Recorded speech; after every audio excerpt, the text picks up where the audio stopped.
এই বিষয়গুলো সম্পর্কে বিস্তারিত জানবো যে সার্জারি করা কখন প্রয়োজন একজন দর্শক অপেক্ষায় রয়েছে। জি জি জি। দর্শক কে আছেন, আপনার নাম বলে প্রশ্ন করুন। আসসালামু আলাইকুম।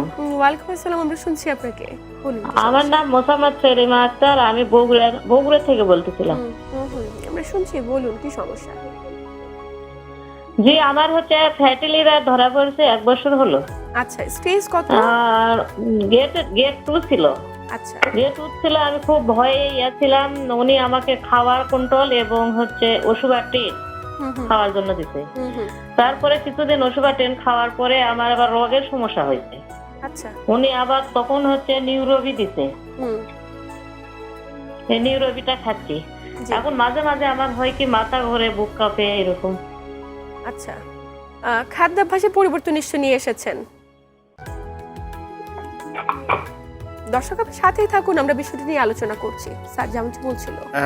ধন্যবাদ। আসলে উনি খুব অ্যাংশাস ওনার ফ্যাটি লিভার নিয়ে। এটা খুব কমন রোগ এখন বর্তমানে বাংলাদেশে। আমাদের খাদ্যাভ্যাস, চালচলন, ডায়াবেটিস একটা ফ্যাক্টর। আসলে এগুলোর কারণে ফ্যাটি লিভার হয়। এটা ভয়ের কারণ নয়, কিন্তু liver is changing every time.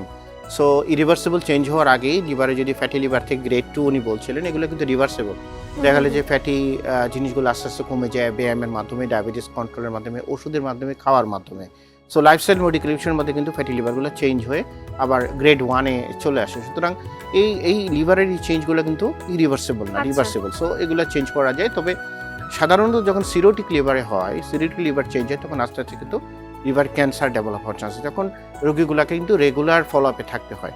সাধারণত যারা ফ্যাটি লিভার রোগী, আমরা বলবো যে ডাক্তারের তত্ত্বাবধানে আছে, মেইনলি ওনার হ্যাপাটোলজিস্ট, যেখানে হ্যাপাটোলজিস্টের আন্ডারে থাকতে হবে, লিভার বিশেষজ্ঞ, নট সার্জন, তার কাছে ফলো আপে থাকতে হবে। রেগুলার আলট্রাসোনোগ্রাম করা অথবা ফাইব্রো স্ক্যান করা, এগুলোর মধ্যে থাকতে হবে।